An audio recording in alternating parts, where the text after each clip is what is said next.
Welcome to the latest episode of The Green Dream, and today I've got somebody who has been long around the fund selection market, now is running portfolios at Wellian, and is somebody who will be familiar to many of our viewers. Richard Philbin. Richard, good to see you. And you, Lawrence, hi. Thank you for coming in. Now, I've got to say, I'm not sure you and I would have been having a conversation about sustainable investing sort of 5 years ago, would we? Absolutely not. No, I think it goes without saying. I mean, it's probably been there and in the back of your psyche, but yeah, whether it being front of house and an opening gambit for a conversation, or even a video. Yes, absolutely not 5 years ago. No. And how do you sort of define it in your own mind? And I guess are you ever asked about it by friends, or you've got more interesting friends who want to talk about other stuff? But no, it's an incredibly subjective conversation to have, and we do within the office talk around it, and we talk directly about it, and the main issues that we tend to have is there isn't one set of definitions, there isn't one drive, and when you then feed that through to us interviewing fund managers, it comes back the same way. And even if you are talking to managers who are directly involved in that area, there isn't the consistency or message as well. Now, I think it does mean a lot of different things to a lot of different people. And the lack of clarity will probably hold it back. I mean, I know we're getting a great groundswell, and we have had a great groundswell over the last few years. Going forward, it'll be even greater. But when you've got, in the UK, it's known as ESG, but in the US it's known as CSR. Yes. You've got differences, and I know we've got things like the UN SDGs, but again it's aspirational rather than definite. This is going to happen, and this is the standard that we try to expect. And because of the subjectivity of it, it does make it really, really difficult. And how do you, because you've always had a proprietary way of looking at funds and sort of markets. Indeed. How do you integrate, or have you integrated ESG kind of issues, let's call it that, into your sort of proprietary model, or do you separate them? Yeah, we do. We do run a number of bespoke models, only looking at, I mean, we've called them ethical, but obviously, again, around the wording convention of it is very difficult. So we do run funds in their own right on that basis, but we also do integrate good funds into our broad models by default. And as you say, we do have a number crunching tool, and that takes raw data from Financial Express, and we've created a traffic light type system: green, amber, red, and then grey, and we do that on every fund relative to their peer group. But over the years, and because of the fact that we do run our own ethical type models, we've created a subsector of that which only looks at the funds that have ticked the ethical box within the Financial Express database. So I do spend a lot of time talking directly to the data provider to say that fund should have the tick in the box so it falls into that category. So in essence, rather than having the full universe, we also then have a sub-universe within that, and we try and find the most suitable funds within the sub-universe to find the correct fund for inclusion in our portfolios. And why do you feel we're having this conversation? There is so much more of a conversation now than 5 years ago, because many of the issues that are kind of behind the conversation, climate change, pollution, whatever, have been around for 5 to 10 longer. I mean, arguably since the turn of the millennium. Well, to be honest, they've been around a lot longer than that. I mean, when I was at school, I remember doing projects on World War II, and it was make, do, and mend, and it was recycle, reuse, and all of that sort of stuff. So it has been around for a very, very long time. I just think it's come to the fore because of what we've seen from Greta Thunberg over the last couple of years. Blue Planet did more for plastics and the getting rid of plastics than I think anyone or anything has ever done. And people are waking up to the fact that we do live in a throwaway society, but we've got finite resource, and that creates a mismatch, and that creates problems, and that creates issues. And I think the Occupy scenario has created the difference, and off the back of that, it has just gently worked its way to the fore. But then you've also seen things in the pensions world. You have to ask those ethical questions. Yes. So it is becoming more mainstream, and so it should do. Okay. So my next question is about really what can the asset management do to kind of help your life as a professional investor and perhaps underlying clients. You maybe already sort of touched on it, is that there is so many different descriptions for different things, or almost it's all like different shades of green, isn't it? It is, and it's really, really difficult. Yeah. Because just taking E, S, and G, I would say that any fund manager, full stop, one of the first things they ever do when they're doing fundamental research on a company is understand what the governance is, understanding how good the board are, how independent the board are, what their views are, how they're driving things forward. Is the chairman independent, so on and so forth. So the G bit, I think, is pretty well ingrained, and has been ingrained for a very, very long time. The difficult bit is the E and the S. And there is arguments that maybe that fund companies create an E fund and an S fund and a G fund, and then do you have the value G fund or the growth G, and so on and so forth, which can be quite a nightmare going forward. But the thing is, it's definition, and it's what's acceptable to you might not be acceptable to others. And going back to the olden days, a good 20 years ago, I remember interviewing a fund manager who ran a UK ethical fund. And his largest holding at the time was BP. And I said, well, why is BP in your portfolio and you're an ethical fund manager? And his response was, they're better than Shell. Yeah. Or it was Shell and BP. But the answer was, they are better than. Which then leads to the question of, do you do hard close or do you do soft close? Do you have shades of green? Do you have direction of travel? I think we can all understand that investing in weapons of mass destruction is generally a bad thing for the world. And the note that came out last week from Larry Fink at BlackRock with regards to, as of the summer of next year, we will not have thermal coal in any of our portfolios. Really, really, positive message. AXA came out about 2 years ago. We will not be investing in tobacco products and things like that. And the groundswell is there, and things are moving forward. But if we look at, let's say, oil. Oil moves every part of everything. There is so much dependent on oil. And we can't turn oil off tomorrow, even though we've got brilliant renewable sources and so much more coming online. Yeah. And it's going to take 10, 20, 30, 40 years before that has been turned off and things moved on. So you can't also say, well, I'm not going to invest in the oil majors because they're doing bad. Because actually some of them are doing really, really well. Yes. I looked quite recently on Shell's and BP's website, and they have sustainability reports that are larger than 100 pages. This is the sort of effort and energy that they're putting into it, and to me that's superb. They're going places, they're doing things, and they know that they've got to make the change. They know that they are, burning fossil fuels is bad, but they also know putting wind farms up and putting solar and putting hydro is very, very good. And they are changing the way that their energy is constructed, but you can't turn oil off today. No. So does it make sense for you to, and using the UK as an example, Shell and BP make up about 15% of the FTSE 100. Are you cutting your nose off to spite your face? Yeah. Or are you engaging with the management to say, what are you doing? Let's make that 100 pages 150 pages. Yes. Let's see that we want to see that all your future projects are into renewable, into green, into low energy, low carbon, low whatever. And I know it's quite contentious, but nuclear power is kind of needed to be a part of the distribution channel. You can't put it all into renewables. You've got to make different balances as well. And so we've got to think about that, and it's got to be measured. Kind of has to be helped by the government, kind of has to be helped by the companies themselves, has to have direction from the stakeholders and the shareholders. We've got to be all encompassing. This cannot be a country by country scenario. This has got to be a global issue. Okay.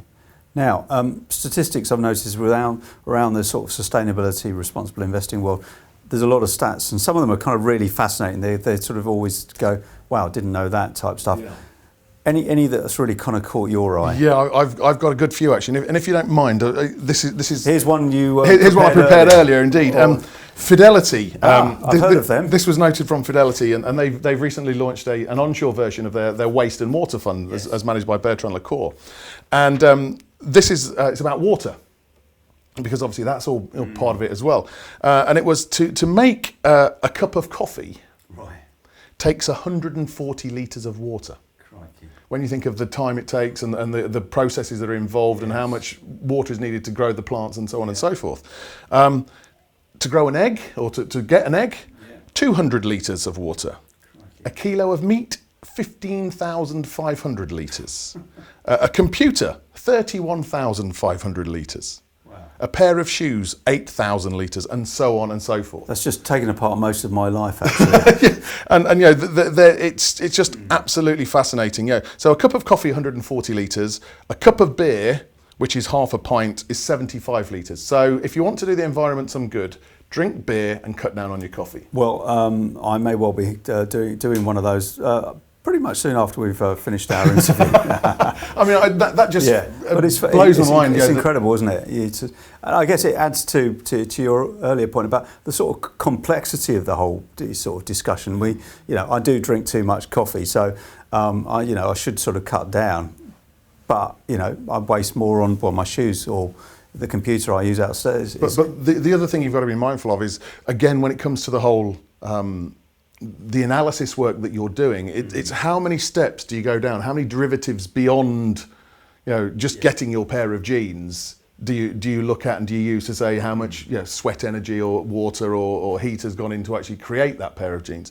And I think that it can go a little bit too far, yeah, but then also the bigger the number, the scarier the number, the more it should shock you into actually doing something about it. And on a personal level, what do you think your sort of sustainability credentials are like? How would you mark yourself, do you think? Or you and maybe your sort of family, because it's... Ultimately, I would have to say could do better. Yeah. But, there are a number of things that we've done that we are doing. I've had solar panels installed on my house, and I've had them for about a decade. Okay. And I did that entirely for the environmental impact, not the feed-in tariff and the tax rebate or whatever. We had again about a decade ago we had a hot water tap installed, and even though you think, oh, it's not a lot, but the amount of kettles that don't get boiled, the amount of time it now takes to make pasta, yes, cuts. So therefore you're saving on the gas, you're saving on all the costs, and little things like that. But we compost, we recycle an awful lot. There's a number of other things as well. We've gone. I won't say we've gone vegan, but we eat a meal less meat. We purposely don't eat less. So we are purposely eating less red meat. Yeah. But once a week we will eat no meat. Okay. And it's just little things like that. And I walk everywhere. I try not to. I certainly don't use cabs when I'm in London doing business and things like that. My Fitbit is always there, and counting my steps. So in many ways I think we've done well. I got the main. We've got a hybrid car. Right. Had that for a few years. So it's. I'm very much behind this wave, and I'm very happy for it. But then correspondingly, I still holiday abroad, and there's. Yeah. But as you say, we can probably all sort of do more, do better. But if lots of people do little things, you get big enhancements. And you get down to, my next question is, kind of hand dryer, paper towels, paper bag or plastic bags. Do you kind of consciously make decisions around everyday functions like that? We, in our office here, there's an electric dryer and there are paper towels. It's kind of always fascinating in a way. Not that I hang around in the toilets that much. It's quite funny actually. I do have a thing with my hands that they have to be super dry after I've washed them. So generally, I will use paper towels and the hand dryer, unless it's one of those dip your finger in the Dyson sort of scenario. Yes, I am consciously aware of it. There was when we replaced our car, we are going for either a hybrid or an electric. Yeah. There was no decision let's go for another diesel or let's buy a petrol car. It was, we are definitely going to look down that route only. Yeah. So it's constantly there. I shout at my kids when their showers are too long and things like that as well. Yeah, it's little things that we do. Yes. And, do you go around turning the lights out like I do? Yes, probably more out of frustration rather than making. I've just told myself that's why I'm an eco warrior, because I turn the lights off when they walk out of the room. Fabulous. Now the cup of tea or coffee question. So obviously sustainably produced. Yeah. But obviously, I think it should be a beer rather than a cup of coffee. You and I could probably do it over a beer, definitely. Greta Thunberg, Sir David Attenborough, or somebody else, and kind of why? Who would be that person? It's a really interesting question, and depending on which way you look at it and feel about it, ultimately I'd say David Attenborough would probably be of the choice of the two because of his life experience and what he's done and how he's seen it, and having grown up with him, and remember Sunday evenings watching it as a child, all these wonderful things that's going on, and we've got loads of the DVDs that we show our kids, and that sort of thing's great. But if it was a choice from the eco-warrior sort of scenario, I think, and this is probably a bit left field, I'd probably prefer to talk to someone like Bill Gates. Okay. Because when he came out a few weeks ago with Microsoft is going to be carbon neutral by 2030 and carbon negative by 2050, as in taking the whole history of Microsoft back to 1975 and working out everything that they've done and replacing it, replenishing it. That to me is great, because whereas Greta and Sir David Attenborough have talked the talk, this is doing it. This is action. This is actually, they must have had a lot of people spend a lot of time and do a lot of processes and work out all of the positives and the negatives and the offsetting and how they can do it. And to me, just talking about how they've done that and why they've done that, but also the fact that Microsoft are one of the biggest businesses in the world. Bill Gates is one of the most wealthy people in the world, and he's leading from the front. Yes. And that to me should have the trickle down impact to the rest of the world much bigger than going to Davos and talking in front of world leaders. Yeah. Or using a boat or not flying. I mean, don't get me wrong. We all have that image of the whale and the paper bag, and that is very, very visual and very impactful.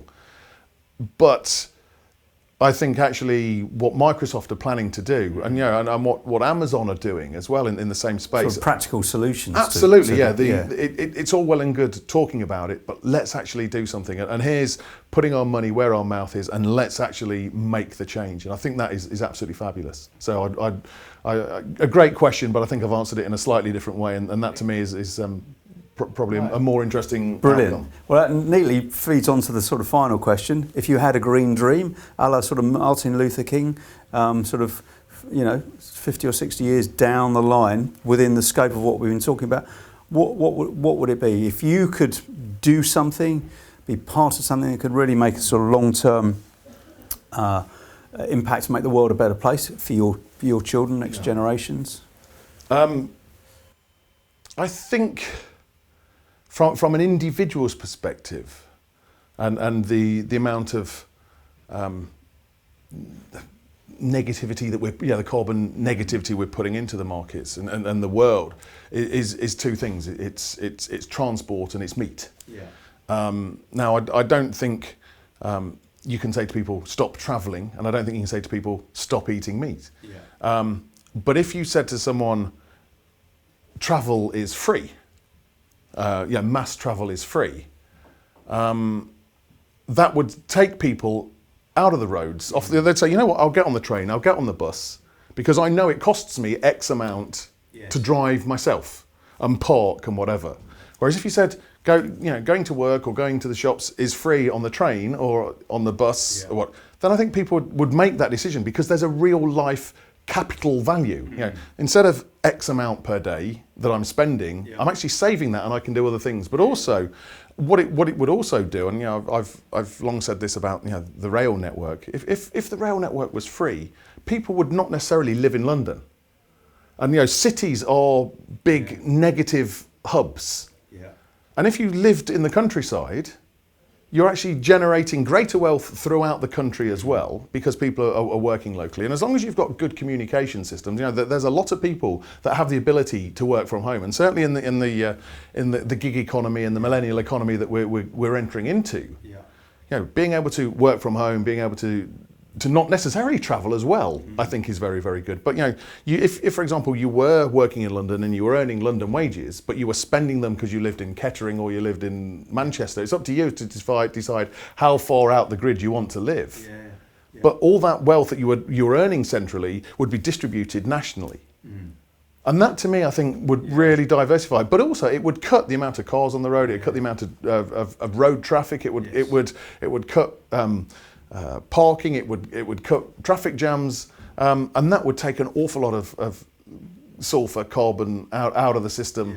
Yeah. And I think that would be a really, really good way of making that. You know, you've still got the choice to use the car, yes, but you would be taxed heavily for it. But you know, if it was, you know, you've got the choice of something that's free or something that you pay for, it puts the decision back on the individual, and the individual will then say, "I'll make that choice." What a brilliant idea. We have the start of a manifesto here, I think, a green manifesto. Richard, thank you very much for coming in. Great to see you again. Thank you. Thank you very much.